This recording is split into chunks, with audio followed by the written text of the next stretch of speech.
एक ऐसा इंसान जिसके फैसले ने पूरे भारत में इंटरनेट सबसे सस्ता कर दिया। एक ऐसा बिजनेसमैन जिसके पास दुनिया के सबसे महंगे घरों में से एक घर है। ऐसा नाम जिसे आज पूरी दुनिया जानती है। तो दोस्तों, मैं बात कर रहा हूँ मुकेश अंबानी की। लेकिन क्या आप जानते हो कि एक समय ऐसा भी था जब उनका परिवार पूरा छोटे से घर में रहता था। क्या आप जानते हो कि मुकेश अंबानी ने अपनी एमबीए की पढ़ाई बीच में ही छोड़ दी थी। और क्या आप जानते हो कि एक समय ऐसा भी दौर आया था जब उनका परिवार और बिजनेस दोनों ही संकट में था। नहीं जानते हो?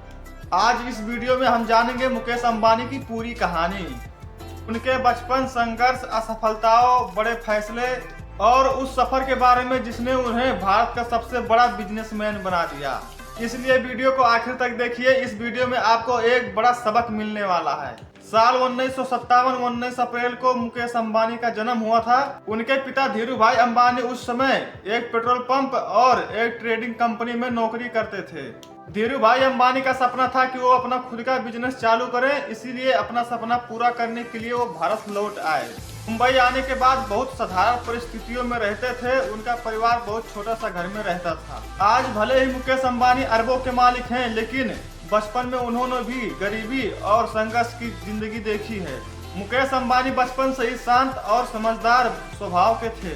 मुकेश अंबानी को पढ़ाई के साथ साथ बचपन से ही बहुत कुछ सीखने का शौक था। वो अपने पिता को देखते थे कि बिजनेस कर रहे हैं तो उनसे भी कुछ न कुछ नया नया चीज सीखते थे। धीरू भाई अंबानी अपने बच्चों को हमेशा सिखाते थे कि बड़ा सोचो, जल्दी सोचो और सबसे आगे सोचो। यही बात मुकेश अंबानी की जीवन की सबसे बड़ी मूल मंत्र बन गई।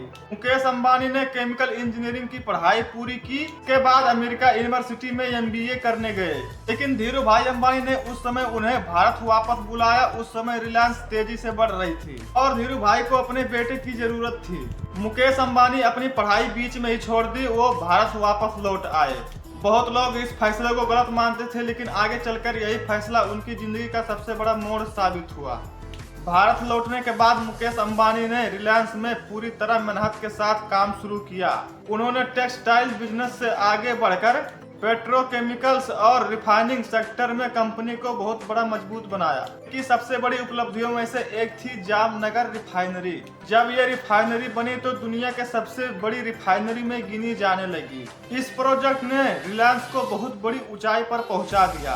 साल 2002 में धीरू भाई अंबानी का निधन हो गया। पूरा परिवार सदमे में हो गया। अब रिलायंस की जिम्मेदारी मुकेश अंबानी और अनिल अंबानी पर थी।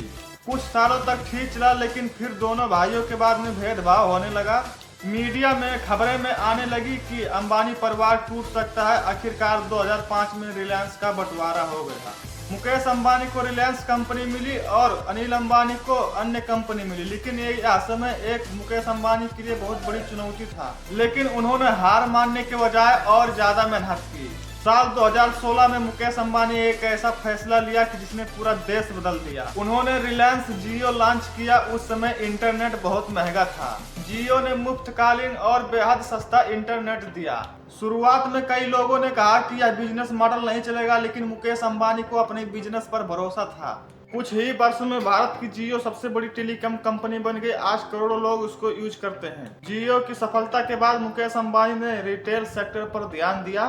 आज रिलायंस रिटेल भारत की सबसे बड़ी कंपनियों में शामिल है। आज मुकेश अंबानी सिर्फ बिजनेसमैन नहीं बल्कि करोड़ों युवाओं के लिए प्रेरणा है। उन्होंने साबित कर दिया कि आपके पास बड़ा सपना है, सही सोच, लगातार मेहनत करने की क्षमता है तो कोई भी मंजिल असंभव नहीं हो सकती। तो दोस्तों, मुकेश अंबानी की कहानी हमें यह सिखाती है कि बड़ा सपना देखना, लगातार मेहनत करना, कभी ना हार मानना, असफलताओं से कभी डरना नहीं। तो दोस्तों, वीडियो पसंद आया हो तो वीडियो को लाइक कर देना, चैनल को सब्सक्राइब कर देना। कमेंट में बताइए कि आप किस महान व्यक्ति की वीडियो देखना चाहते हो, लाइफ स्टोरी। धन्यवाद। जय हिंद, जय नेपाल।